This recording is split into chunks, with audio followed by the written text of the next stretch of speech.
اعوذ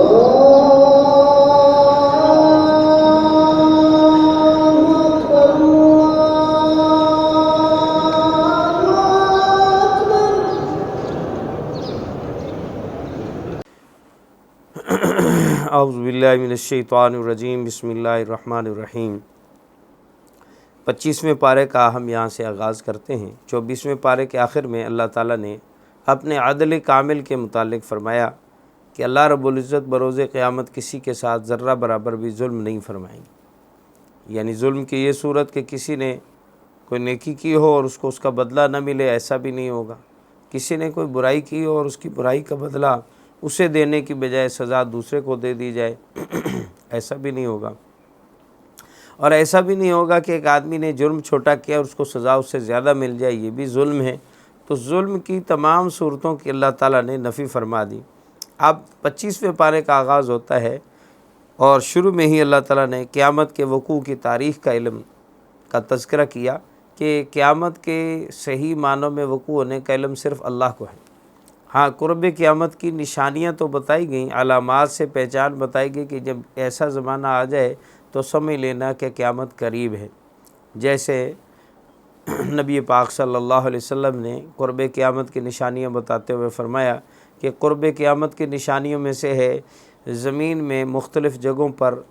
آگ کا ظاہر ہونا، زمین کا دھنس جانا، اور اسی طرح دابۃ الارض کا ظاہر ہونا جس کا ذکر قرآن میں ہے، یاجوج ماجوج کا ظاہر ہونا جس کا ذکر قرآن میں ہے، اور حضرت مہدی کا ظہور، حضرت عیسیٰ علیہ السلام کا نزول، سورج کا مشرق کے بجائے مغرب سے طلوع ہونا، یہ قیامت کی بڑی بڑی نشانیوں میں سے۔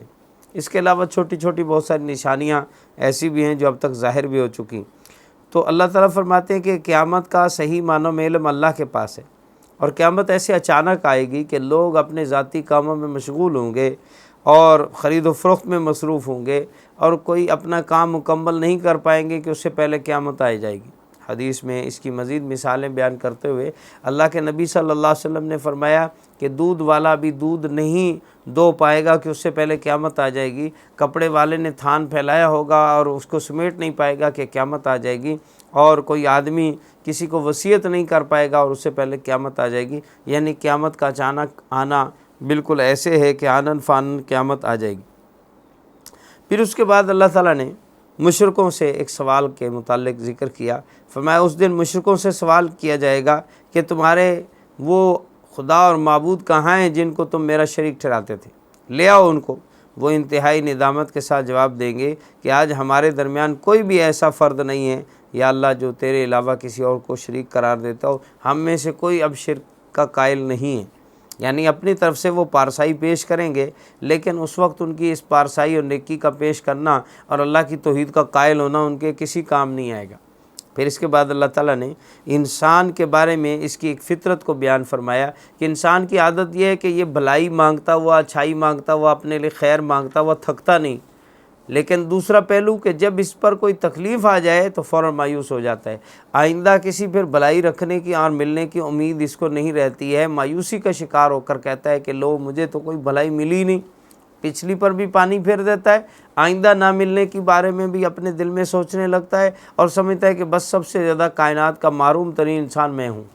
جبکہ اسی لمحے میں اگر وہ غور کرے تو اگر اس کو کوئی تکلیف پہنچی ہے تو اسی تکلیف کے دوران اس پر اللہ کی ہزارہ لاکھوں نعمتیں بھی اس پر مبذول ہیں۔ اس وقت بھی سورج اسے روشنی دے رہا ہے، دن اور رات کا نظام اس کے ساتھ چل رہا ہے، اور اس کے دل و دماغ اور بہت ساری اشیاء اس کے لیے ابھی بھی معاون و مددگار ثابت ہو رہی ہیں، اور اس کے عزیز و قارب رشتہ دار اس کا ساتھ دے رہے ہیں وغیرہ ذالک، بہت ساری نعمتیں ہیں جو ایک تکلیف میں انسان جو ہے وہ باقی سب کو فراموش کر کے اپنی ساری سوچ اس تکلیف پہ گاڑ لیتا ہے اور سمجھتا ہے سب سے محروم اور مایوس میں ہی ہوں، اور یہ انسان کی بہت غلط فطرت ہے۔ اسے ہر طرف سے سوچنا چاہیے، اگر ایک تکلیف آئی ہے تو 20 نعمتیں بھی تو اسی وقت ملی ہوئی ہیں، اگر اسے تکلیف کی وجہ سے آزمائش میں ڈالا جا رہا ہے تو اسے اللہ تعالیٰ کی بہت ساری نعمتوں کی قدردانی اور شکردانی بھی ادا کرنی چاہیے۔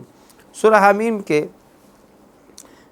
آخری حصے میں اللہ رب العزت نے اپنے بندوں کے ساتھ وعدہ فرمایا ہے کہ وہ اس کائنات اور خود انسان کی ذات کے اندر جو راز ہیں ان کے بارے میں اللہ تعالیٰ انہیں ضرور مطلع فرمائے گا، اور یہ راز جب کھلیں گے تو ہر کوئی جان لے گا کہ یہ کتاب برحق ہے۔ یعنی قرآن پاک کی حقانیت کا ایک اور ثبوت اللہ تعالیٰ یہاں یہ فرماتے ہیں کہ اس کی حقانیت کی ایک دلیل یہ ہے کہ اللہ تعالیٰ کائنات کے بہت سارے راز اور تمہاری ذات کے بہت سارے راز تم پر کھولے گا، اور جب یہ راز کھلیں گے اور تم پھر پلٹ کے اس کتاب کو دیکھنا تو یہ کتاب تمہیں بتائے گی کہ میں ہی حق تھی، میں نے جو بتایا تھا دیکھو وہ سچ تھا اور ظاہر ہو کر رہا۔ اللہ کا یہ وعدہ سچا تھا اور گزشتہ 1400 سال سے اس وعدے کا ایفا ہو رہا ہے، اللہ تعالیٰ اس وعدے کو پورا فرما رہے ہیں۔ چنانچہ کائنات و انسان کے بارے میں ایسے ایسے انکشافات ہو رہے ہیں جن کا قدیم زمانے کے انسان نے کبھی تصور بھی نہیں کیا تھا۔ بالخصوص ہمارا موجودہ زمانہ انکشافات، ایجادات و تحقیقات کا زمانہ ہے۔ کوئی دن ایسا نہیں جاتا جب انسان کائنات کے کسی نئے راز، کسی نئی تخلیق، کسی نئے انکشاف کے بارے میں پتہ نہ چلائے۔ کوئی نئی تخلیق و کوئی نیا انکشاف جب سامنے آتا ہے تو انسان سوچنے پہ مجبور ہو جاتا ہے کہ اللہ نے 1400 سال بعد جو پہلے فرمائی تھی آج وہ بالکل پوری ہو رہی ہے۔ بتائیے کس نے سوچا تھا کہ انسان چاند پہ جا پہنچے گا، پورا کرۂ ارض کے ارد گرد گھوم جائے گا انسان، اور کس کے عاشے میں خیال میں یہ بات آئی تھی کہ مشرق میں رہنے والا مغرب والوں کی آوازیں سنے گا۔ نہ صرف یہ کہ آوازیں سنے گا بلکہ بالمشافہ آمنے سامنے مل کر بیٹھ کے بات کریں گے اور لمحوں کے اندر اس کے ساتھ رابطہ ہو جائے گا۔ اس رابطے کی تسلسل اور تیزی کے بارے میں تصور بھی نہیں تھا۔ اور ایک وقت تک انسان سورج کو کائنات کی عظیم ترین چیز سمجھ کر اس کی پوجا پاٹ کر رہا تھا، اور آج یہ انسان اس کی سورج کی توانائی کو مسخر کر کے اپنے تابع کرنا چاہتا ہے۔ پہلے تابع دار بنا ہوا تھا، آج تحقیقات نے، جستجو نے اس انسان کو، اور پھر خاص طور پہ قرآن کی اس بات نے کہ سورج چاند ستارے سب اللہ نے تمہارے لیے مسخر کیے ہیں، یہ تمہارے کارندے ہیں، تمہارے نوکر ہیں، اللہ نے ان کو تمہارے کام میں لگایا ہوا ہے۔ اس سوچ نے انسان کا زاویہ نگاہ بدلا۔ اگر یہ انسان سورج کو بڑا سمجھتا رہتا، اس کی پوجا کرتا رہتا، کبھی اس پہ تحقیق نہ کرتا، کبھی ریسرچ نہ کرتا۔ اس کی تحقیق اور ریسرچ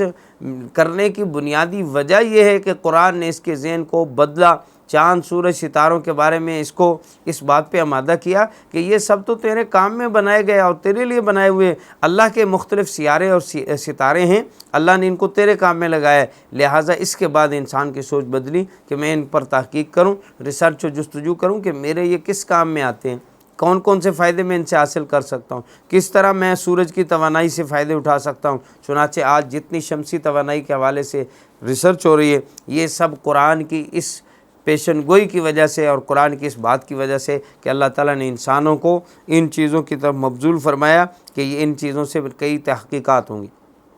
اسی طرح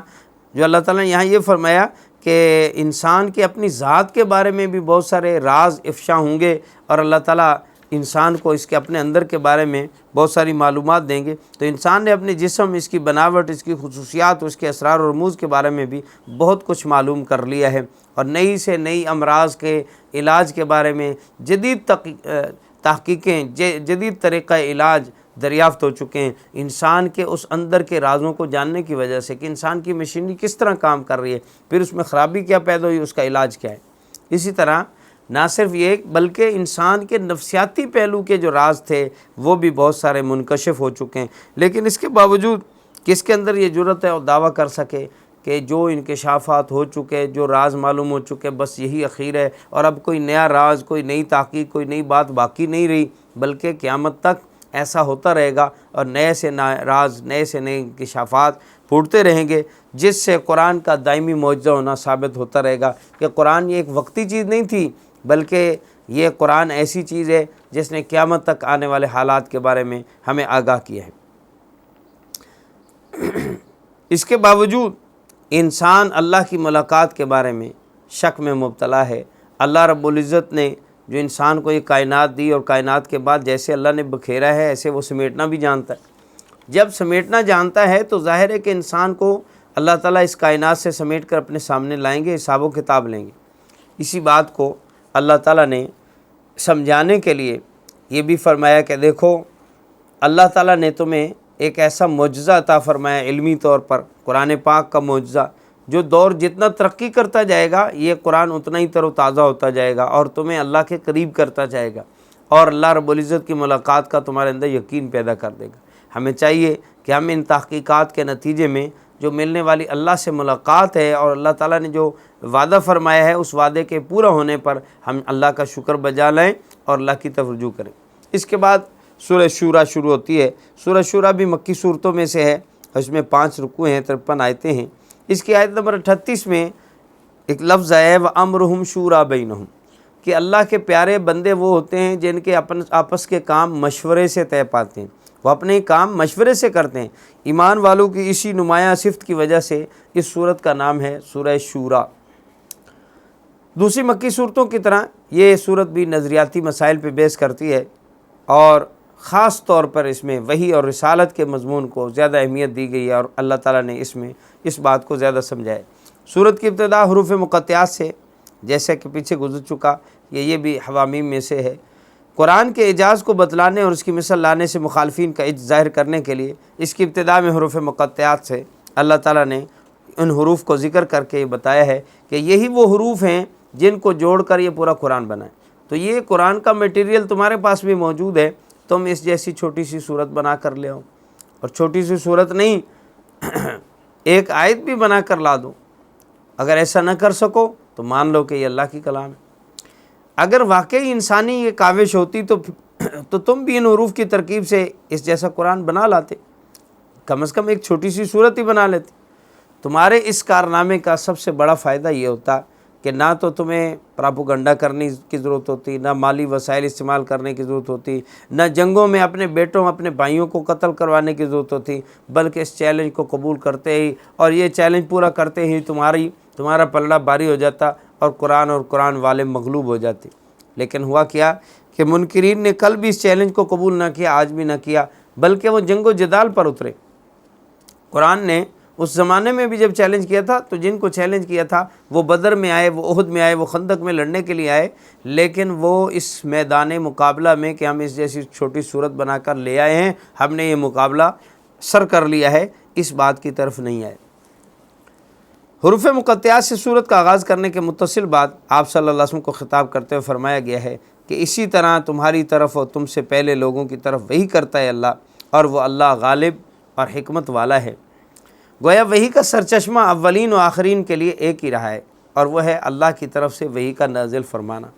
تو نبی کریم صلی اللہ علیہ وسلم کی شریعت کوئی نئی بات نہیں ہے، بلکہ یہ وحی پہلے انبیاء پر بھی اترتی رہی، آپ صلی اللہ علیہ وسلم پر بھی وہی اتری۔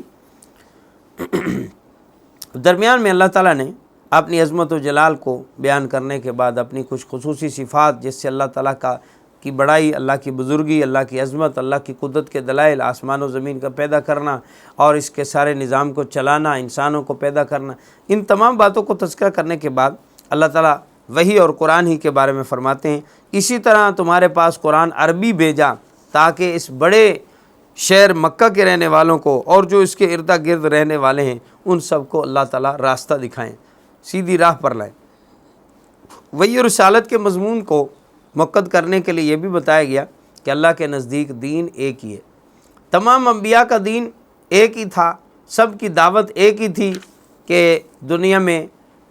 رہنا ہمارا عارضی طور پر ہے اور ہم نے آخرت میں اللہ کے حضور پیش ہونا ہے، اور اللہ کے سوا کوئی معبود نہیں، اور ہم اللہ کی طرف سے اس کے نمائندے اور پیغمبر اور رسول ہیں۔ یہ مشترکہ پیغام، مشترکہ لاہ عمل تھا جب تمام انبیاء میں۔ اس لیے کوئی بھی شخص جو ہے نیا اٹھے اور ایک نیا دعویٰ کر کے ایک نیا طریقہ جو ہے وہ ایجاد کر دے اور کھڑا کر دے تو اس کو تو کہا جا سکتا ہے یہ نئی بات ہے۔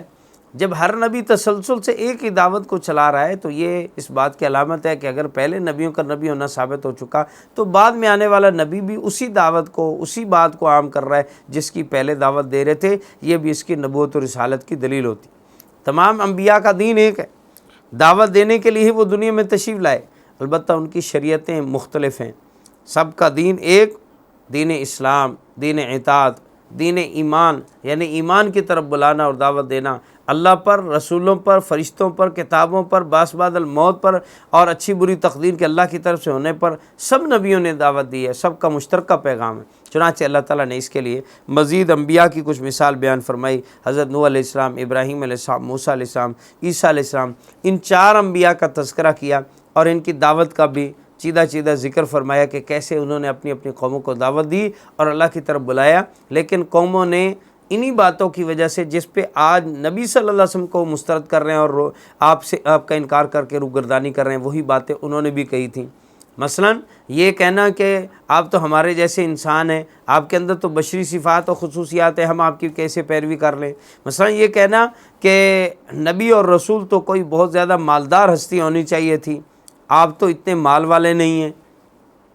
تو یہ باتیں پہلوں نے بھی کہیں، آج یہ لوگ بھی کہہ رہے ہیں، اس لیے ان باتوں سے متاثر ہونے کی ضرورت نہیں۔ اللہ کے نبی صلی اللہ علیہ وسلم کے لائے ہوئے پیغام پر غور کرنے کی ضرورت ہے کہ وہ پیغام سچا ہے یا نہیں۔ پھر اس سلسلے میں اللہ تعالیٰ نے ایک اپنا اصول بیان فرمایا کہ اللہ یجتبی الیہ من یشاء ویہدی الیہ من ینیب،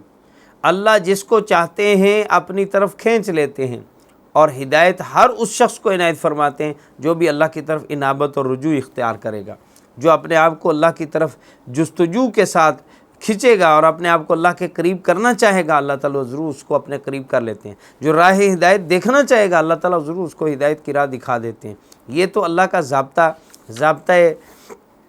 کامل ہے ہمیشہ کے لیے اور ہر ایک کے لیے ہے کہ جو بھی جستجو کرتا ہے وہ ضرور ہدایت کو اور حق کو پا لیتا ہے۔ البتہ ایک ہے اللہ کا ضابطہ رحمت، وہ ہے اللہ یجتبی الیہ من یشاء، جس کو اللہ تعالیٰ چاہیں اس کو اپنی طرف کھینچ لیں، یعنی اس میں اس کی طرف سے کوئی انابت نہ بھی ہو، اس کی چاہت نہ بھی ہو، اللہ بغیر اس کی چاہت کے بھی اپنی طرف اس کو کھینچ لیں۔ یہ معاملہ کس کے ساتھ ہوگا؟ اللہ نے اس کے بارے میں فرمایا من یشاء، جس کے ساتھ اللہ چاہیں گے، جس کو چاہیں گے اپنی طرف کھینچ لیں گے اور پسند کر لیں گے۔ البتہ رجوع کرنے والوں کو ہر ایک کو ہدایت ملے گی، یہ وعدہ ہے۔ اس کے بعد اللہ تعالیٰ نے ان انبیاء کے متبعین کو تفرقہ سے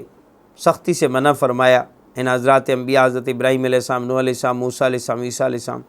ان سب کے جو تابع دار تھے، ان کے ماننے والے تھے، ان کی امتیں تھیں، ان کو منع کیا کہ آپس میں حسد اناد کی وجہ سے تفرقہ مت ڈالنا، جماعتوں میں مت بکھر جانا۔ ان کے تفرقہ و اختلاف ہی کو مٹانے کے لیے اللہ تعالیٰ فرماتے ہیں ہم نے قول فیصل کی طرح اور ایک جج بنا کر ہم نے اپنے آقا صلی اللہ علیہ وسلم کو مبعوث فرمایا ہے اور محمد صلی اللہ علیہ وسلم کو حکم دیا ہے آپ اسی دین کی طرف دعوت دو جس طرف تمہیں حکم دیا گیا ہے، اس پر مضبوطی کے ساتھ قائم ہو جاؤ اور ان لوگوں کی خواہشات کی اتباع نہ کرو، اور ان سے کہو اللہ نے جو کتاب نازل کی ہے اسی پر میں بھی ایمان لایا ہوں اور تم بھی اسی پر ایمان لاؤ۔ تو نبی کریم صلی اللہ علیہ وسلم کی حیثیت فرمایا کہ پہلے انبیاء کے آنے کے بعد ان کی تعلیمات میں جو اختلاف کھڑا ہو گیا، لوگوں نے اپنی خواہشات کو بیچ میں دخل دیتے ہوئے ان کتابوں کو جو بدل کے رکھ دیا، تو اس اختلاف کو ختم کرنے والا ایک قول فیصل یعنی فیصلہ کن بات لانے والا نبی و پیغمبر چاہیے تھا۔ اللہ نے اس آخری نبی کو اس کے لیے قول فیصل بنا کے بھیجا ہے، ایک جج بنا کے بھیجا ہے جو جج بن کر، چیف جسٹس بن کر پہلے نبیوں اور شریعت لائی ہوئی شریعتوں کے درمیان میں فیصلہ کرے گا۔ اور وہ فیصلہ کن یہ ہے کہ اب ان الدین عند اللہ الاسلام، اللہ کے نزدیک اب معتبر دین صرف اسلام ہے۔ ومن یبتغی غیر الاسلام دینا فلن یقبل منہ، اب اسلام کے علاوہ کوئی اور دین تلاش کرے گا تو اسے ہرگز قبول نہیں کیا جائے گا۔ گویا تمام انبیاء کا جو دین ایک ہی تھا، اب اسی کا کامل اور آخری ایڈیشن آ چکا ہے، اور وہ آخری ایڈیشن قرآن کی شکل میں ہے۔ جو اس پر ایمان لائے گا، اس پر عمل کرے گا، اب اسی کی نجات و بخشش ہے، اس کے علاوہ اب اور کسی کی بخشش نہیں۔ اور پھر ساتھ ہی نبی کریم صلی اللہ علیہ وسلم کو یہ بھی حکم ہے فاستقم کما امرت ولا تتبع اہواءہم، اے پیغمبر آپ استقامت اختیار کیجئے جیسا کہ آپ کو حکم ملا ہے، اور آپ لوگوں کی خواہشات کے پیچھے مت چلیں۔ یہ حکم ایسا بڑا حکم ہے استقامت، اور وہ بھی جیسے اللہ کا حکم ہے استقامت کا۔ نبی کریم صلی اللہ علیہ وسلم اس حکم کے بارے میں فرماتے کہ اس حکم نے مجھے بوڑھا کر دیا، میرے جو سفید بال آئے اس پریشانی میں کہ اللہ نے فرمایا فاستقم کما امرت، جیسے آپ کو آرڈر ملا ہے آپ اس کے مطابق دین پر قائم رہیں۔ یہ اتنا مشکل ہے استقامت اختیار کرنا، جس کو کہا گیا کہ استقامت دین پر اختیار کرنا 1000 کرامتوں سے زیادہ بہتر ہے۔ اس کی وجہ یہ ہے کہ ایک آدمی کا اپنی تمام تر خواہشات سے روگردانی کرتے ہوئے اور اس سے پہلوتئی کرتے ہوئے ایک اللہ کے نظام پہ چل جانا، اور ایسا چلنا کہ پھر بس اسی کا ہو کے رہ جانا، اور اس میں ذرہ برابر لغزش نہ آئے، ذرہ برابر اس میں تھرتھراہٹ نہ آئے، بلکہ وہ اس پر مستقیم ہو کے چلتا جائے۔ یہ انسان کے لیے بہت بڑا چیلنج ہے، اور اس چیلنج کو عبور کیا اور پورا کیا ہے ان حضرات نے، ان لوگوں نے جو اللہ کے نیک بندے اور برگزیدہ بندے تھے، جنہوں نے اپنی زندگیوں کے اس کام کے لیے وقف کر، اور وہ واقعی استقامت کا پہاڑ ثابت ہوئے۔ وہ ذرہ برابر بھی دین سے ادھر ادھر نہ ہوئے اور ان کے پاؤں میں ذرا سی لغزش نہیں آئی، بلکہ وہ استقامت کے ساتھ اس دین پر قائم و دائم رہے۔ جو یہ صورت آگے بڑھتی ہے، وحی اور رسالت کے ساتھ اس کا تعلق واضح ہوتا جاتا ہے۔ وحی اور رسالت کے مضمون کے علاوہ اس مادی جہان میں ایمان کے جو دلائل، تکوینی آیات، ان کی طرف بھی ذہنوں کو متوجہ کیا گیا ہے۔ تکوینی آیات میں کہ اللہ رب العزت نے کیسے اس دنیا کو پیدا فرمایا اور دنیا کے اندر جو ہے سارا نظام جو چلایا، آسمان و زمینوں کو، بارشوں کو اتار کر اس کے ذریعے اللہ جو ہے وہ باغات کو اگاتے ہیں اور مختلف غلے اور اناج کو اگا کر ہماری غذا بناتے ہیں وغیرہ ذالک، اور دنیا اور آخرت کی کھیتی کے طالبین کا پھر اللہ تقابل بیان فرماتے ہیں کہ جو لوگ دنیا کی کھیتی کے طالب ہیں اس کو ہم کچھ اس میں سے دے دیں گے جتنا چاہیں گے، لیکن آخرت میں پھر ان کا کوئی حصہ نہیں، اور جو آخرت کی کھیتی کے طالب ہیں وہ یقیناً کامیاب ہوں گے، بشرطے کہ وہ آخرت کی کھیتی کے لیے ویسی محنت بھی کریں جیسی اس کے لیے درکار ہے، جیسی کوشش محنت آخرت کے لیے درکار ہے۔ ایمان کامل، عمل صالح، اخلاص کامل، یہ آخرت کی کھیتی کی ضروریات ہیں۔ ان کو جو پورا کرے گا اللہ فرماتے ہیں ہم ضرور آخرت میں اس کو اس کا بدلہ عطا فرمائیں گے۔ پھر ساتھ ہی نبی کریم صلی اللہ علیہ وسلم نے اپنی امت کو اور اپنی قوم والوں کو اپنی طرف بلانے اور دعوت کے بارے میں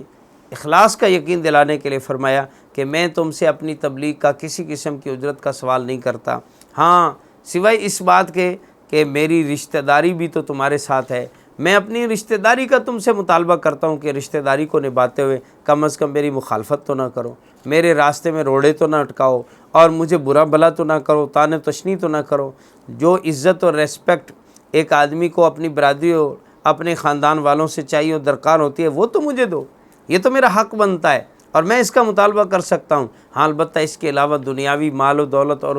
کسی چیز کا میں تم سے سوال نہیں کرتا۔ ایمان والوں کی اللہ تعالیٰ نے یہاں کچھ مزید نمایاں صفات بیان کی، فرمایا وہ اپنے رب پر بھروسہ کرتے ہیں، بڑے بڑے گناہوں اور بے حیائی کے کاموں سے پرہیز کرتے ہیں، اگر غصہ آ جائے تو معاف کرتے ہیں، رب کی فرما برداری کرتے ہیں، نماز کی پابندی کرتے ہیں، اپنے کام باہمی مشورے سے کرتے ہیں، اور اگر ان پر کوئی ظلم اور زیادتی کرے تو مناسب طریقے سے بدلہ لیتے ہیں، بدلہ لینے میں اعتدال سے نہیں نکلتے، بدلہ لینے میں ظلم تک نہیں پہنچ جاتے۔ یہ وہ صفات ہیں جو اللہ تعالیٰ نے قرآن پاک میں جا بجا مختلف طریقوں سے بیان فرمائیں۔ آج کے مسلمان اگر اپنی انفرادی زندگی میں، معاشرتی زندگی میں ان صفات کو اپنا لیں تو اللہ کا وعدہ ہے کہ اس سے ان کے اندر انقلاب برپا ہوگا۔ جو انہیں علمی اور حقیقی مسلمان بنا کر دنیا بھر میں اسلامی انقلاب کی راہ ہموار کر سکتے ہیں، وہ یہ کہ ہم ان صفات کو اپنانے والے بنیں۔ ہر شخص اپنی اپنی جگہ پر سوچے اور دیکھے کہ اللہ نے یہ جو اپنی پیاروں کی اور اپنے مقدس لوگوں کی صفات بیان کی ہیں، جن کو اللہ نے کامیاب قرار دیا ہے، کیا یہ صفات ہمارے اندر اجتماعی طور پر یا انفرادی طور پر موجود ہیں یا نہیں؟ اپنے رب پہ بھروسہ کرنا، گناہوں سے بچنا، غصے کو پی جانا اور معاف کرنا، رب کی اطاعت کرنا، نمازوں کی پابندی کرنا، باہمی کام مشورے سے کرنا، اللہ کے دیے مال میں سے اللہ کی راہ میں خرچ کرنا، ظلم و زیادتی ہو جائے تو مناسب طریقے سے اس کا بدلہ لینا یا معاف کرنا۔ اللہ تعالی ہمیں ان صفات کو اپنانے والا بنائے۔ اللہ رب العزت نے اس صورت میں مزید یہ بھی فرمایا کہ اگر اللہ سب بندوں کا رزق کشادہ کر دیتا تو زمین میں سرکشی کرنے، ہر آدمی زمین میں سرکشی کرنے لگتا، لیکن اللہ تعالیٰ نے ایک خاص اندازے کے مطابق ہر ایک کو رزق عطا فرمایا ہے تاکہ وہ اس رزق کی وجہ سے اعتدال میں رہے۔ اگر سب کے پاس ہی فراوانی ہوتی تو ہر آدمی اپنے رزق کے گھمنڈ میں، اپنے مال کے گھمنڈ میں، اقتدار کے ہوس میں ایسا اپنے آپ سے باہر ہو جاتا کہ روئے زمین فساد سے بھر جاتا۔ اس میں اللہ تعالیٰ نے حکمت بتائی کہ یہ جو امیر و غریب کی تفریق ہے یہ من جانب اللہ ہے۔ جو نظام اور جو لوگ اس فرق کو ختم کرنا چاہتے ہیں دراصل وہ اللہ کے قانون فطرت سے ٹکراتے ہیں کہ سارے لوگوں سے ملکیتیں چھین لی جائیں، کسی کو کسی مال کا مالک نہ چھوڑا جائے اور سب کو ان کی ضرورتیں پوری کرنے کے لیے مال دے دیا جائے۔ تو ظاہر ہے کہ اس میں اونچ نیچ ختم کرنے کا اور مساوات قائم کرنے کا یہ جو بھوت ہے یہ سوار ہوتا ہے بعض لوگوں کو، لیکن یہ اللہ کی فطرت کے خلاف ہے۔ اللہ نے فطری نظام اسی طرح بنایا، کسی کو زیادہ کسی کو کم دیا، تو جو اللہ کی تقسیم ہے ہمیں چاہیے کہ اس پر ہم راضی ہو جائیں۔ اگر ہم اللہ کی تقسیم پر راضی رہیں گے تو ہمارے دل غنی رہیں گے۔ اس کے بعد اللہ تعالیٰ نے ایک اور اپنا اصول یہ بیان فرمایا کہ انسانوں پر جتنے بھی مصائب و تکالیف آتی ہیں وہ انسانوں کے اپنے گناہوں کی اور اپنے کاموں کی وجہ سے آتی ہیں۔ ہاں اللہ تعالیٰ کی ہستی تو ایسی غفور و رحیم ذات ہے کہ وہ بہت سارے گناہوں کو معاف بھی کر دیتے ہیں، یعنی ان پر مصائب و تکالیف دنیا میں نہیں لاتے۔ اللہ کی یہ رحمت ہے، یہ قانون رحمت اللہ نے بیان فرمایا کہ جو کچھ بھی تم گناہ کرتے ہو اسی کی بدولت تم پر کوئی سزا آتی ہے، مصائب آتے ہیں۔ تو جب بھی کوئی مصیبت و تکلیف آئے تو پہلے اپنی طرف رجوع کیا کرو کہ میرے اندر کیا خامی اور کیا غلطی ہے، بجائے اس کے کہ دائیں بائیں جھانکنے کے کہ یہ کس نے میرے اوپر ظلم کیا، کس کی وجہ سے، کس کی نحوست سے یہ ہو گیا، کس شخص کا چہرہ صبح صبح میں نے دیکھ لیا کہ یہ میرے اوپر مصیبت ٹپکی وغیرہ ذالک۔ اس قسم کے جتنے برے خیالات اور منفی سوچیں ہیں، اللہ نے اس کی تردید کرتے ہوئے ایمان والے کو اس کا پابند بنایا کہ ہر بیماری تکلیف میں اپنی طرف رجوع کریں۔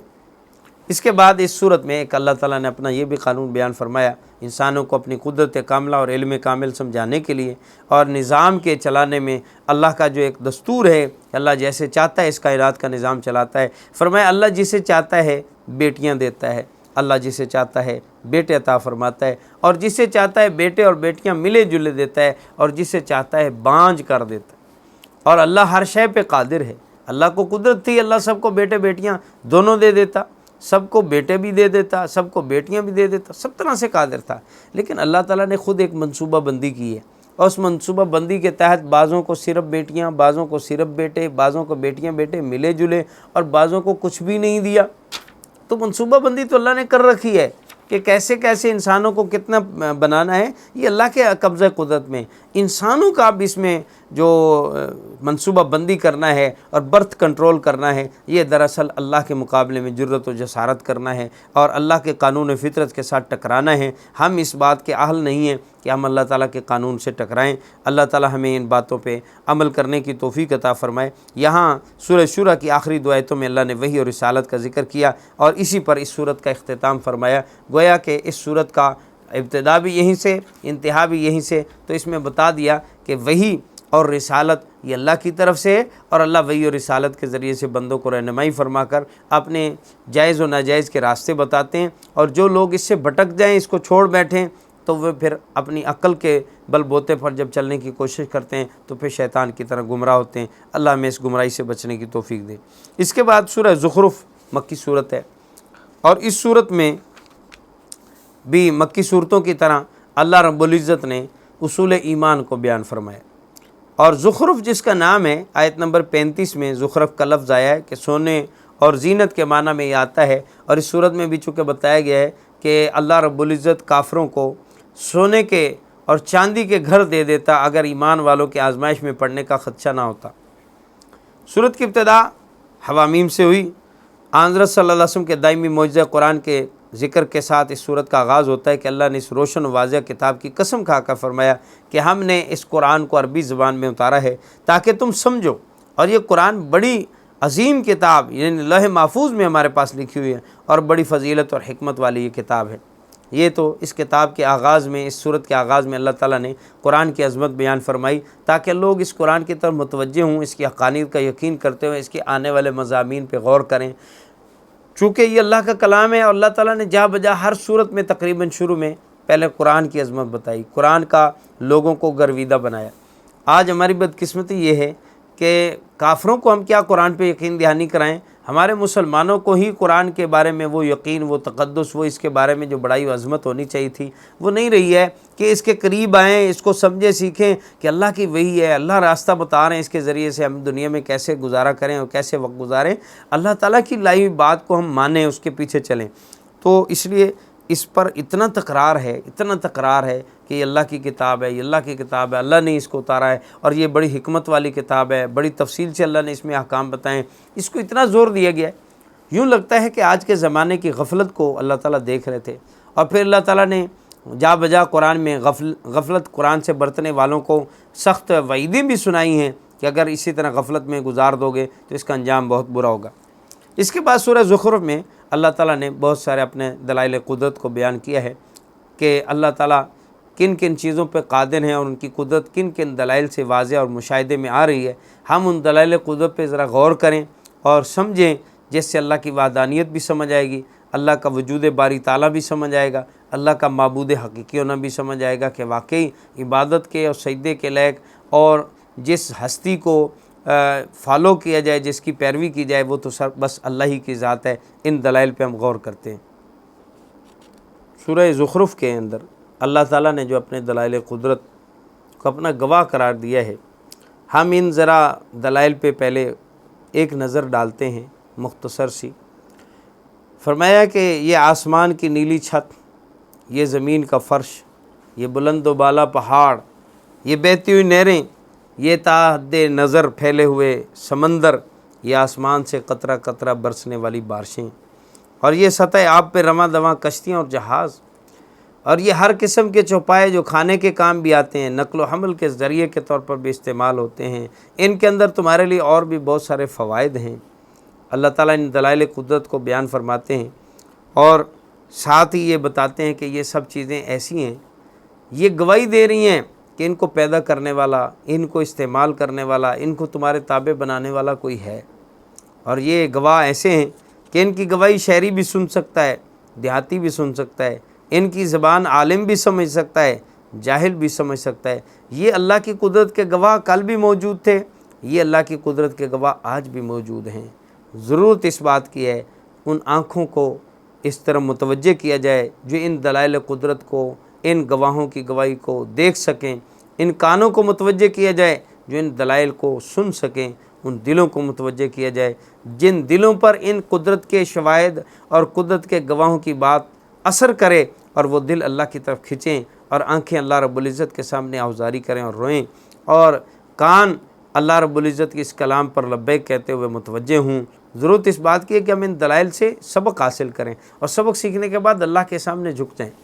اللہ کے سامنے اپنی میں مٹا دیں، اور اپنی ہستی کو مٹا کر اللہ کی ہستی کو تسلیم کر لیں۔ یہی ہماری کامیابی کا واحد راستہ ہے۔ اور اسی کے ساتھ ہی اللہ تعالیٰ نے یہاں یہ بھی فرمایا کہ اللہ نے تمہارے لیے کشتیاں اور چوپائے پیدا کیے تاکہ تم ان پر سواری کرو،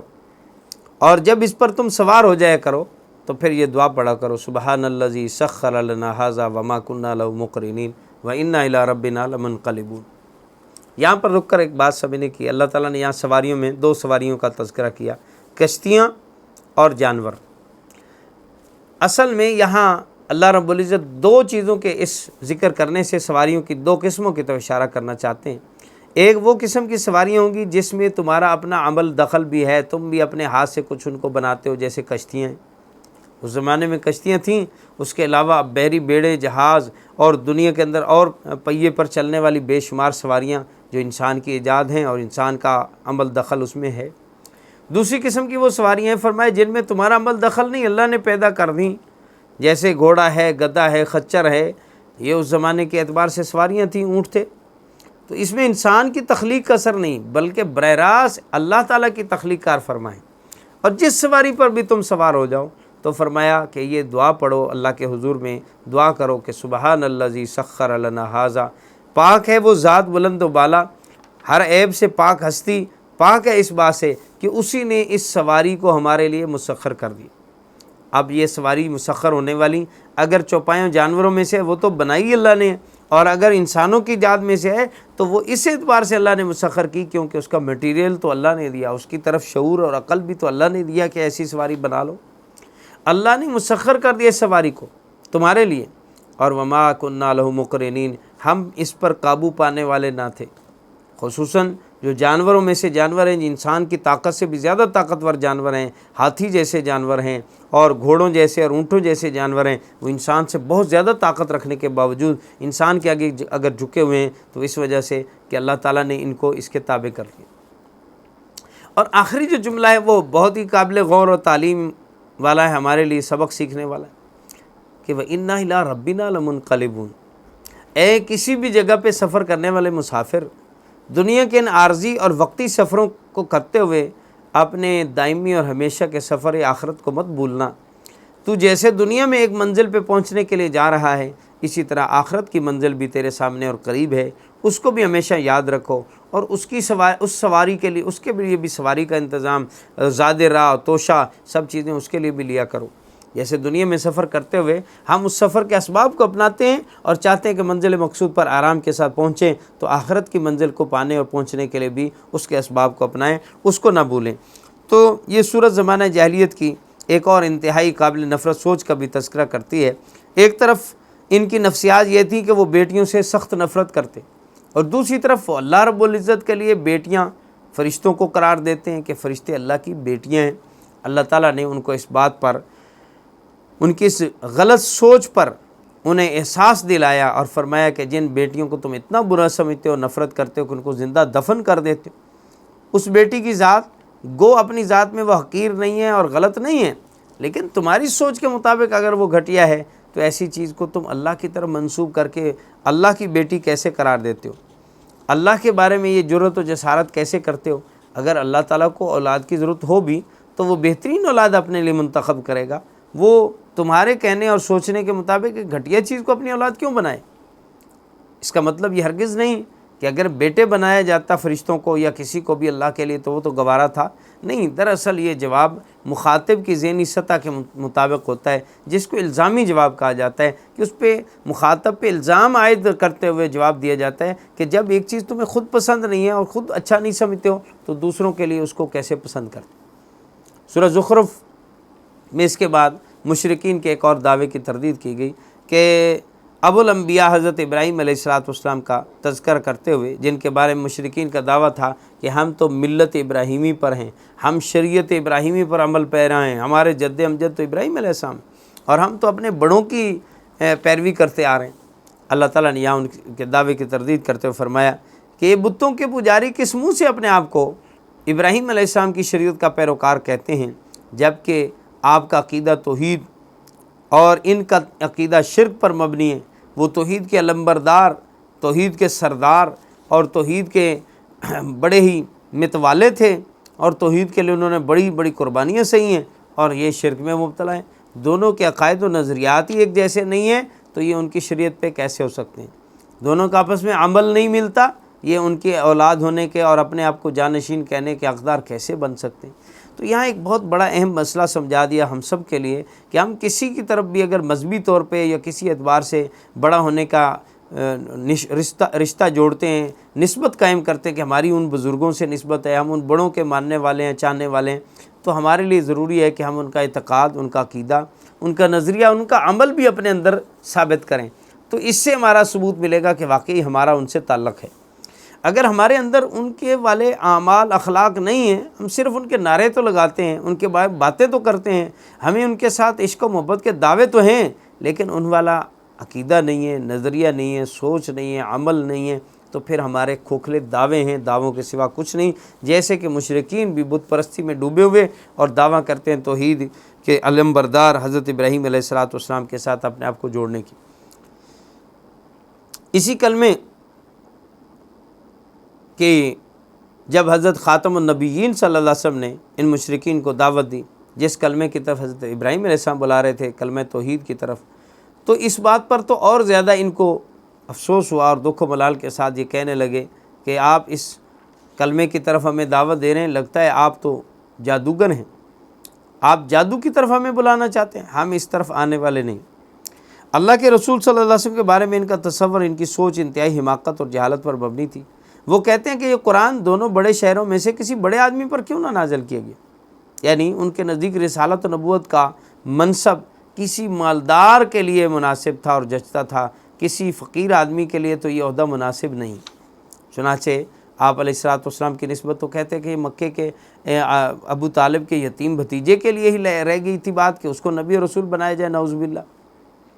کیوں نہ مکہ کے اور طائف کے کسی بڑے سردار کو جو ہے وہ نبوت عطا کر دی گئی؟ اللہ رب العزت نے اس کا جواب اس انداز میں دیا ہے کہ کیا اللہ کو نبی بنانے کے لیے ایک یتیم، فقیر اور غریب آدمی ملا تھا؟ طائف اور مکہ کے سرداروں میں سے کسی سردار پہ نظر انتخاب کیوں نہ پڑی؟ تو اللہ جواب دیتے ہیں، فرمایا ان کے درمیان گزر بسر کے ذرائع تک پر تو ان کا اپنا اختیار نہیں، اور خود اللہ کے رزق دینے سے ان کو رزق ملتا ہے، تو اللہ نے ایک ادنا چیز یعنی دنیا کی اشیاء اور مال و دولت کی تقسیم تمہارے اوپر نہیں چھوڑی، تو تم کیسے دعوے دار ہو کہ اللہ کی رحمت یعنی نبوت اور رسالت کی تقسیم تمہارے معیار کے مطابق ہو؟ تمہارے معیار کے مطابق تو رزق کی تقسیم بھی نہیں ہو رہی، جو گھٹیا چیز ہے۔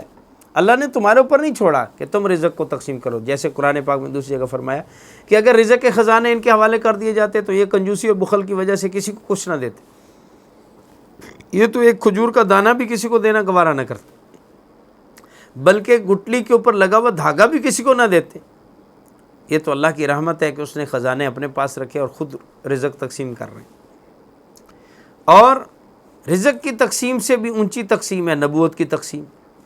اب نبوت اور عظیم دولت نبوت کو اللہ تعالیٰ ان کے حوالے کیسے کر دے کہ ہاں جس سردار کو تم نبی بنانا چاہتے اس کو بنا لو،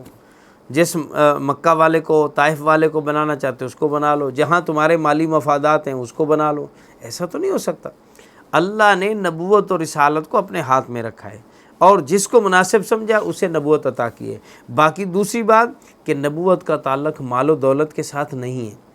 مال و دولت ایک الگ چیز ہے، نبوت اور رسالت ایک الگ چیز ہے۔ البتہ یہ اپنی جگہ پر اللہ نے بعض انبیاء کو نبوت دینے کے ساتھ ساتھ حکومت بھی عطا فرمائی، مال و دولت سے بھی نوازا، اور بعض انبیاء کو نبوت اور رسالت کے دینے کے بعد دنیاوی مال و دولت کے اعتبار سے ان کو قسم پرسی اور ان کو فقر و فاقہ کے اندر رکھا۔ اللہ تعالیٰ یہ بتانا اور دکھانا چاہتے تھے کہ اللہ کے پیارے نبی وہ ہوتے ہیں جن کے پاس مال آ جائے تو وہ اتراتے نہیں ہیں، بلکہ اس کو راہ خدا میں بچھا دیتے ہیں اور خرچ کرتے ہیں، اور ان کے پاس مال و متاع کی کمی و قلت ہو جائے تو اس کو ذلت نہیں سمجھتے اور اس پر شکوہ کناں نہیں ہو جاتے اور اللہ کی تقسیم پہ ناراض نہیں ہوتے، بلکہ پھر بھی اللہ کے نظام پر راضی رہتے ہوئے، اللہ تعالیٰ کے قوانین کو جاری رکھتے ہوئے اللہ کی شریعت پر خود بھی چلتے ہیں، اوروں کو بھی پھر بھی دعوت دیتے ہیں۔ اگر سارے نبی رسول مالدار ہوتے تو ماننے والوں کے اندر ضرور یہ شکوہ پیدا ہوتا کہ یہ کیا بات ہوئی، وہ اللہ کے نبی اگر ایسا عمل کر رہے تھے تو ان کے پاس اتنا مال بھی تو تھا، اسی وجہ سے تو وہ یہ عمل کر گئے، ہم کیسے کریں، ہمیں تو اپنے پیٹ کی پڑی ہے، ہم تو پہلے اپنے پیٹ کا انتظام کریں گے تو پھر ہمیں فرصت ملے گی تو کچھ عمل کریں گے۔ جب ان لوگوں کو نبی صلی اللہ علیہ وسلم کا یہ کردار دکھایا جاتا ہے کہ جنہوں نے 3 دن بھی لگاتار پیٹ بھر کے کھانا نہیں کھایا، اور ایک دن اگر پیٹ بھر کے کھائے تو دوسرے دن فاقہ، اور دوسرے دن بھی کھائے تو تیسرے دن لازمی فاقہ کیا ہے، اس رسول کی سیرت تو اب تمہارے لیے قابل عمل ہے ہی، اس پر تو آپ اعتراض نہیں کر سکتے۔ جس نے یتیمی کی حالت میں اپنی زندگی کا آغاز کیا ہے، اور جس نے مکہ والوں کی بکریاں چند دراہم کے عوض میں، چند کوڑیوں کے عوض میں چرا کے اپنا وقت پاس کیا اور گزارا کیا ہے، اور اس کے بعد پھر ان کے پاس جب ریاست مدینہ آ جاتی ہے تو مدینہ کے والی ہونے کے باوجود پیٹ پہ پتھر باندھ کے بھی گزارا کیا ہے، یہ وہ نبی و پیغمبر ہیں جس نے اپنی اس قسم پرسی کی حالت میں بھی شریعت کو آگے رکھا ہے۔ تو ہمارے لیے نمونہ بنتا ہے کہ ہم اپنے فقر و فاقہ میں بھی اپنے رب کو نہ بھولیں اور رب کی نافرمانیوں کی طرف نہ جائیں۔ اس کے بعد اس صورت میں حضرت موسیٰ علیہ السلام کا قصہ بیان کیا گیا، جو کہ مشرکین کی حماقت اور جہالت کا ایک اور نمونہ اور جھلک۔ وہ اس طرح کہ فرعون کو اپنے اقتدار، سونے چاندی کے انبار، وسیع اختیارات پر بڑا ناز تھا۔ وہ اپنے آپ کو مصر کی سرزمین اور نہروں کا اور سمندروں کا حقیقی مالک سمجھتا تھا، اور حضرت موسیٰ علیہ السلام کو بڑی حقارت کی نظر سے دیکھتا تھا۔ تو اللہ تعالیٰ نے یہاں نمونہ رکھا کہ اے محمد عربی صلی اللہ علیہ وسلم کے فقر و فاقہ سے اور ان کی دنیاوی زندگی کے اختیاری طور پر کمی کے اختیار کرنے کو اگر تم مایوب سمجھ رہے ہو تو اس طرح کی بات تو فرعون نے بھی کی تھی۔ فرعون خود بڑا مالدار تھا، صاحب حیثیت و اقتدار تھا، اور موسیٰ علیہ السلام کو وہ حقارت کی نگاہ سے دیکھ رہا تھا، لیکن کیا اس کا اس حقارت سے دیکھنا اور اپنی بڑائی و برتری کا اظہار کرنا اس کو کامیاب کر گیا؟ ہرگز نہیں، بلکہ ہوا یہ کہ انہی نہروں دریاؤں میں سے ایک سمندر کے حصے میں اللہ تعالیٰ نے اس کو غرق کر دیا، اور جب وہ ڈوب رہا تھا تو پھر ضرور کہہ رہا تھا آمنتو، میں ایمان لے آیا موسیٰ علیہ السلام و ہارون علیہ السلام کے رب پر۔ تو اللہ تعالیٰ نے اس موقع پر فرمایا الآن وقد عصیت من قبل، اب تو ایمان کی باتیں کرتا ہے اور اس سے پہلے ساری زندگی تو انکار کرتا رہا ہے، لہٰذا اب تیرے ایمان لانے کا کوئی فائدہ نہیں۔ سورت کے اختتام پر اللہ نے اپنے پیغمبروں کو جاہلوں سے اعراض کرنے اور صبر کا حکم دیتے ہوئے فرمایا کہ تم ان سے منہ پھیر لو اور سلام کہہ دو، انہیں ان قریب انجام خود ہی معلوم ہو جائے گا۔ یعنی آپ اپنی دعوت اور اپنا کام مکمل کرنے کے بعد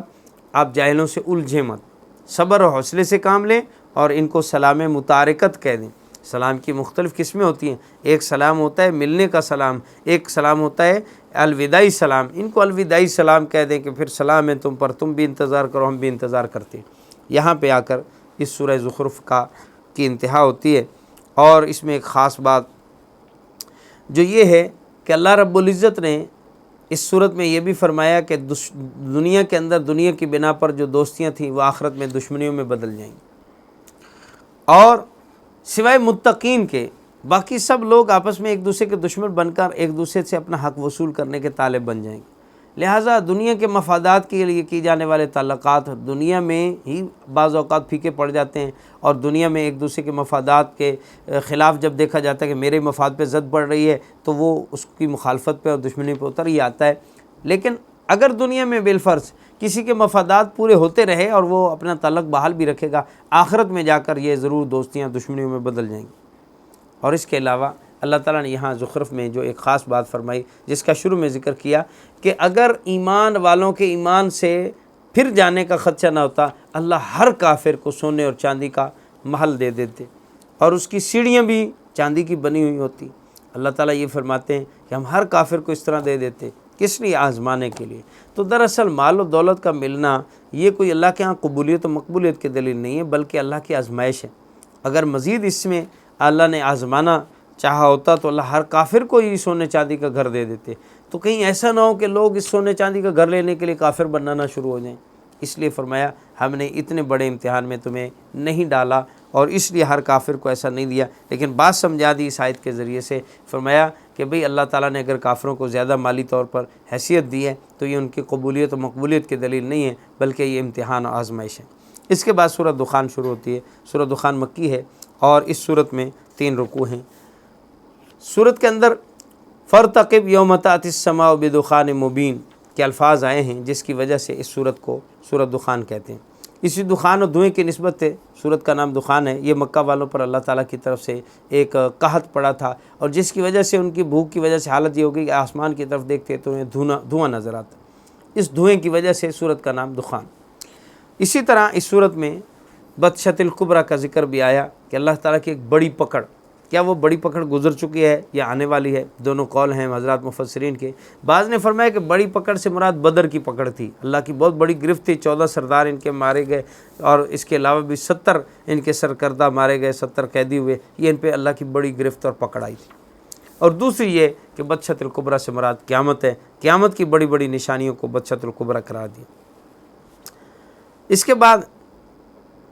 اس میں اللہ رب العزت نے کتاب مبین کا ذکر سورت کی ابتدا میں کیا، اور یہ کتاب اعجاز ہے، معجزانہ کلام ہے، اور اس کے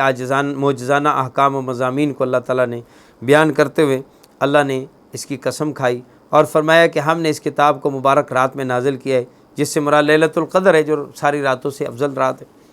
یہ کتاب اللہ نے بندوں پر رحمت کے طور پر نازل کی ہے، ورنہ وہ بندوں کی عبادت کا محتاج نہیں۔ اللہ کی ربوبیت کا تقاضا یہ ہے کہ وہ بندوں کو ہدایت سے محروم نہ رکھے۔ یہ تو اللہ تعالیٰ نے اپنی ربوبیت کی اور تربیت کرنے کے لیے کتاب نازل فرمائی ہے، ورنہ اللہ عبادت کا محتاج نہیں تھا کہ عبادت کرانے کے لیے اللہ تعالیٰ مجبور کر رہے۔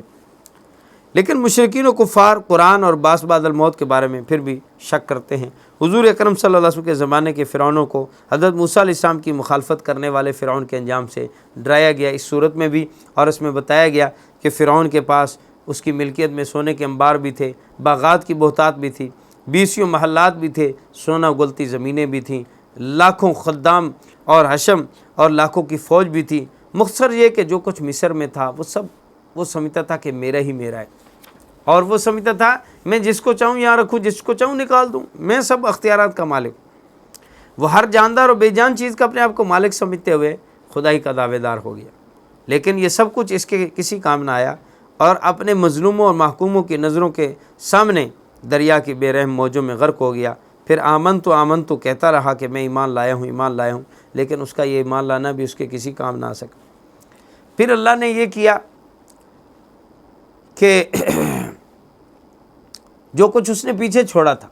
اس کا وارث اللہ تعالیٰ نے بنی اسرائیل کو بنا دیا۔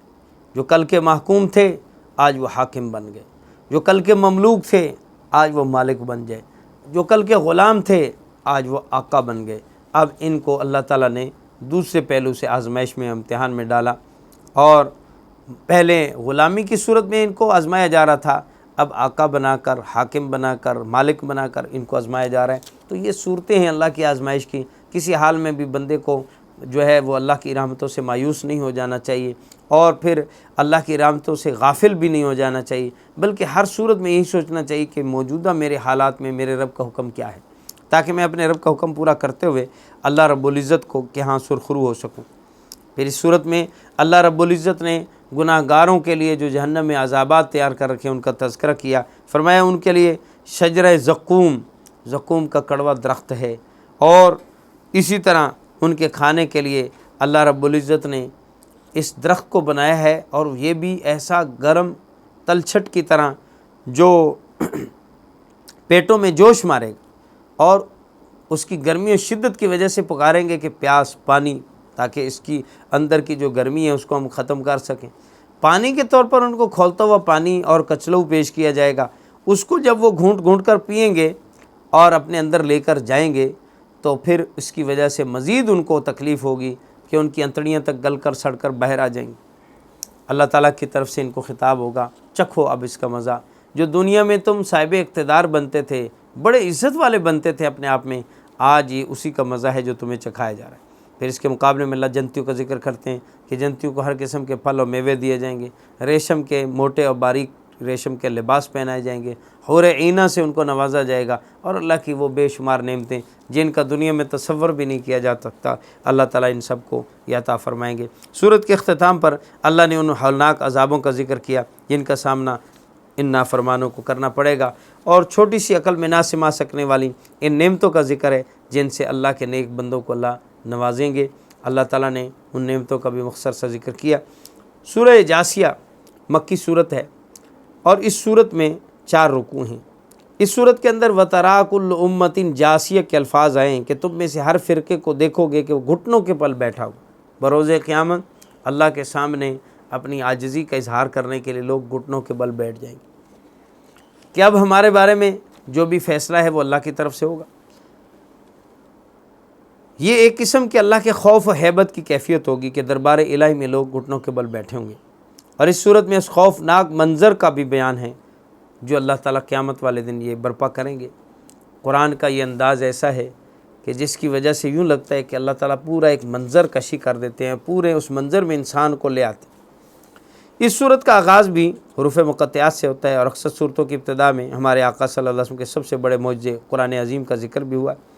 سورہ جاسیہ میں بھی ایسے ہوا۔ پھر اس کے بعد اللہ تعالیٰ نے اپنی عظمت کا تذکرہ کرتے ہوئے کچھ ان تکوینی نشانیوں کو بیان کیا جن میں اللہ کی عظمت، اللہ کا جلال، اللہ کی قدرت، اللہ کی وحدانیت نظر آئے، پتہ چلے کہ اللہ تعالیٰ ان چیزوں کو بنانے والے ہیں، تمام کائنات کے خالق مالک ہیں، تو وہی ایسی ہستی ہیں کہ اس کے سامنے جھکا جائیں۔ پھر اللہ مجرموں کے مکروہ چہرے کو سامنے لاتے ہیں صورت میں، اور جو آیات الہیہ کے سننے کے باوجود انکار اور تکبر کی راہ نہیں چھوڑتے اور یوں بن جاتے ہیں گویا انہوں نے کچھ سنا ہی نہیں۔ اللہ تعالیٰ نے ان کی اس بات کی مذمت بیان فرمائی کہ وہ کلام الہی کو سننے کے لیے تیار نہیں، ان کے پاس اس کو سننے کی فرصت نہیں، اور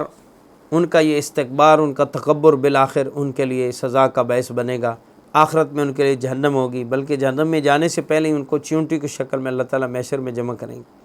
یہ ان متکبرین کو فوری طور پہ سزا کہ ان کے بڑے جسم کو چھوٹا بنا دیں گے کہ تم بڑے بنتے تھے، آج ہم نے تمہیں چھوٹا کر دیا۔ اس کے علاوہ اس صورت میں بنی اسرائیل پر اللہ تعالیٰ کے ہونے والے انعامات کا ذکر کیا کہ اللہ نے ان کو کتاب بھی دی، حکمت بھی دی، نبوت بھی دی، پاکیزہ روزی بھی دی، اور سارے جہان والوں پر عزت اور فضیلت بھی دی۔ ان تمام نعمتوں کے باوجود وہ اللہ کی سرکشی اور نافرمانی سے باز نہ آئے۔ ہونا تو یہ چاہیے تھا کہ جو اللہ کی نعمتیں بڑھ رہی ہیں تو نعمتوں کے مقابلے میں ان کا عجز و نیاز، ان کی اطاعت بڑھتی جاتی، لیکن ہوا یہ کہ جو نعمتیں بڑھتی گئیں ان کی سرکشی بڑھتی گئی، ان کا کفران نعمت بڑھتا گیا، ان کا معصیت پہ اور گناہوں پہ دیدہ دلیری اختیار کرنا بڑھتا گیا، اور یہی کسی قوم کی ناکامی ہوتی ہے۔ ہم اپنے بارے میں غور کریں کہ ہمارے اوپر بھی اللہ تعالیٰ نے وہ نعمتیں ہمیں دی ہیں جو وقت کے بادشاہوں کو بھی حاصل نہیں تھی۔ آج ہم ان نعمتوں سے مستفید ہیں جو اپنے وقت کے بادشاہ بھی نعمتیں نہیں رکھتے تھے۔ لیکن ہم غور کریں کہیں ہمارے ساتھ بھی ایسا تو نہیں، جو نعمتیں بڑھ رہی ہیں، چوں سرکشی بڑھ رہی ہے، نافرمانی بڑھ رہی ہے، تو سمجھیں کہ یہ نعمتیں ہمارے لیے نعمت نہیں ہیں بلکہ ڈھیل ہے، رب نے ہماری رسی دراز کر دی ہے۔ اور جو نعمتیں بڑھتی جائیں تو شکر بڑھتا جائے، تو اللہ کے سامنے عاجزی ان کے ساری بڑھتی جائے، یہ علامت ہوتی ہے کہ اللہ نے اپنے آخرت کے اندر جو نعمتیں ہمیں دینی ہیں اس کا جھنگا، اس کا کچھ نمونہ دنیا میں دکھایا ہے۔ تو یہ نعمتیں واقعی اللہ کا فضل ہیں۔ مال اور اقتدار اور دیگر تمام دنیا کی چیزیں یہ دونوں پہلو رکھتی۔ یہ مال و اقتدار اللہ نے اپنے پیاروں نبیوں کو بھی، ولیوں کو بھی عطا کیا، اور یہی مال و اقتدار اللہ نے نمرود، فرعون اور قارون وغیرہ کو بھی عطا کیا۔ تو کسی کے ہاتھ میں یہی چیز جا کے اللہ تعالیٰ کی طرف سے ڈھیل و رسی بن جاتی ہے اور اس کے لیے آخرت میں پکڑ کا باعث بن جاتی ہے، اور کسی کے لیے یہی چیز جو ہے اللہ تعالیٰ کے قرب کا باعث بن جاتی ہے۔ ماضی کے یہ واقعات کفار مکہ بلکہ ہر زمانے اور ہمارے موجودہ زمانے کے بھی کفار کو سمجھانے کے لیے، بلکہ بگڑے ہوئے مسلمانوں کو سمجھانے کے لیے بھی کافی ہے۔ کفار مکہ حضور اکرم صلی اللہ علیہ وسلم کے زمانے کے ہوں، موجودہ زمانے کے کافر ہوں، موجودہ زمانے کے نافرمان ہوں، سب کے لیے یہ بہت بڑی وزنی دلیل ہے کہ دیکھو دنیا میں جنہوں نے بھی اللہ کی ملنے والی نعمتوں پر تکبر کیا، سرکشی اختیار کی، تو ان کا انجام کیا ہوا۔ قرآن بار بار اس دن پر ایمان لانے کی تاکید کرتا ہے جس دن نیک اور بد ہر کسی کو اس کے اعمال کا بدلہ ملے گا، اور عموماً اس دن سے جو لوگ منکر ہیں یا بالکل غافل ہیں وہی لوگ دنیا میں سرکشی کیا کرتے ہیں۔ قرآن انداز بدل بدل کے انسانوں کو اس دن کے بارے میں آگاہ کرتا ہے اور ڈراتا ہے، خبردار کرتا ہے۔ کہیں اللہ تعالیٰ حاکمانہ انداز میں، کہیں حکیمانہ انداز میں، کہیں اللہ تعالیٰ ناصحانہ انداز میں، کہیں جملہ خبریہ کی شکل میں، کہیں جملہ انشائیہ کی شکل میں، کہیں سوال و جواب کی شکل میں، اور کبھی ایسی منظر کشی کر دی جاتی ہے کہ انسان یوں بیٹھ کر یہاں سے دیکھ رہا ہے کہ جنت کا یہ منظر ہے، جہنم کا یہ منظر ہے۔ اللہ تعالیٰ ایسا نقشہ کھینچ دیتے ہیں کہ گویا بندہ جہنم میں پہنچ گیا ہے، یہ جنت میں پہنچ گیا ہے۔ جہنم کے احوال بھی دیکھ کر، ان کے احوال کو دیکھ دیکھ کر اندر سے ڈر بھی رہا ہوتا ہے، خوف زدہ ہو رہا ہے، پسینے چھوٹ رہے ہوتے ہیں، اور جنتیوں کے حالات سن کر اش کر اٹھتا ہے اور خوش ہو کر تمنا کرتا ہے کاش یا اللہ یہ جنتیوں والے حالات میرے لیے ہی ہوں۔ سورت کے آخر میں اللہ تعالیٰ نے منظر کشی کیا ہے قیامت کے قائم ہونے کی، حشر کے میدان کی، کہ کیسے لوگ میدان محشر میں جب ہوں گے اور خوف کے مارے گھٹنوں کے بل کھڑے ہوں گے، اللہ جل شانہ بندوں سے مخاطب ہو کر فرما رہے ہوں گے کہ تم نے قیامت کو بلا دیا تھا، آج ہم نے بھی تمہیں اسی طرح بلا دیا ہے۔ تم آیات الہیہ کا مذاق اڑاتے تھے، آج تم خود مذاق بن کے رہ گئے ہو۔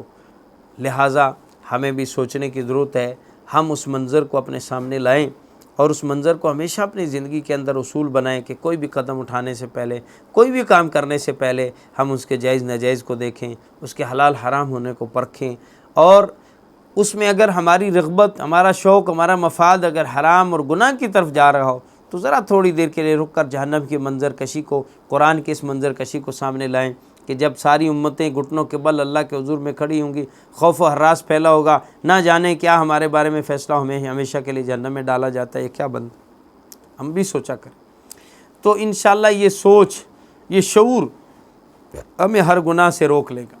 اور ہر نیکی پہ ہمیں آمادہ کر دے گا۔ جنت کا شوق، جہنم کا خوف، اللہ کی محبت کا شوق اور اللہ کے غضب کا ڈر اور خوف، یہ دونوں آپس میں ساتھ ساتھ ہم چلائیں گے تو ہم ایمان پر قائم و دائم رہیں گے، اور ایمانی زندگی میں نصیب ہوگی اور جنتی زندگی میں نصیب ہوگی۔ جنت میں تو بعد میں جائیں گے، جنت والا سکون اللہ تعالیٰ دنیا میں عطا فرمائیں گے۔ اور یہ ضروری نہیں کہ آپ کو جنت والا جو ماحول ہے وہ اسباب اور کشائش اور مالداری اور وسعت سے ملے گا،